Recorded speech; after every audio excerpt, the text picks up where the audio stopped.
Welcome back. Jeff Ketchel is leaving the Grant County Health District on July 10th. The district's administrator announced he is resigning his position to begin working as the Snohomish County Health District's Environmental Health Director on July 13th. He said he's making the change because it was right time for his family. Ketchel began working with the district roughly 5 years ago after he replaced Peggy Grigg. Ketchel was the head of the health district during an outbreak of whooping cough in 2010 and 2011. The outbreak affected more than 50 people.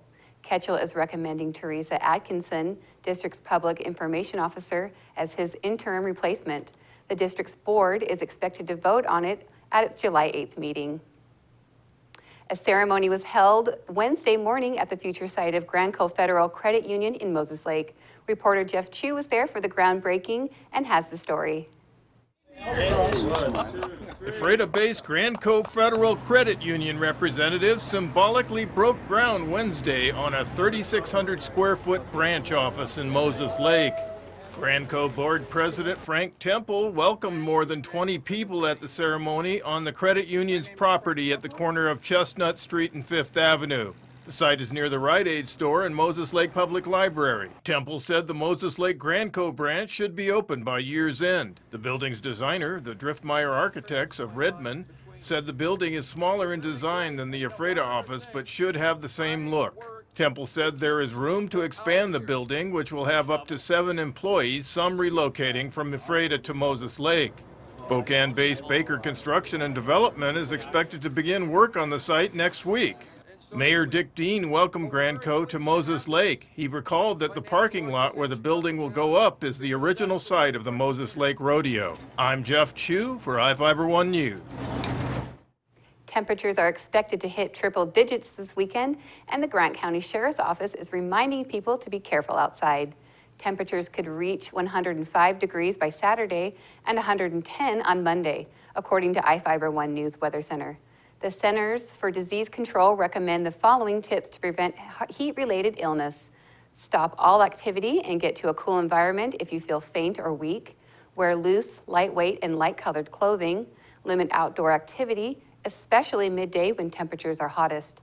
Never leave infants, children, or pets in a parked car. Drink more water than usual, and don't wait until you are thirsty to drink. Don't use the stove or oven to cook. It will make your house hotter. Take cool showers or baths to cool down. Avoid alcohol or liquids containing large amounts of sugar. In Northwest news, a rescued kayaker is thanking the Coast Guard members who saved him off the coast of the Pacific Ocean. Ron Weber spent hours lost at sea in his kayak. Reporter Alice Martinez reports on the Coast Guard cutter that spotted him in the middle of the night.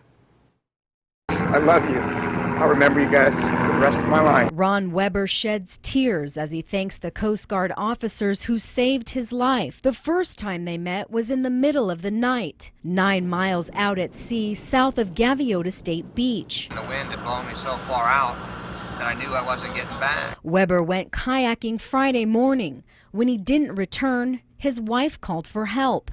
I knew I was in trouble. I was really scared. I couldn't feel sorry for myself though, because I had to fight every minute on those waves. I've never seen anything like it. Giant waves tossed him out of his kayak over and over again. Nearly 14 hours went by, and Weber wasn't sure how long he'd last. He thought about his wife and his kids. And I didn't want him to be without a dad, so that's why I fought. Lieutenant Ryan Fox and his crew on the halibut were searching nearby using infrared technology, which detects body heat. Officer Ryan Horsley spotted Weber bobbing in his kayak at 3:30 in the morning. Well, one of the first things we noticed after we identified him was him waving his paddle back and forth, which was a huge relief for everybody on the bridge. And that we knew that this guy, he was still alive, he was still kicking. Lieutenant Fox was saying, I got you, you're good to go. Weber was cold, but alive. I've told them the other night, I love them. You're heroes. I stayed alive, but I wasn't going to make it myself. I had to be saved, and you saved my life. And I can't thank you enough.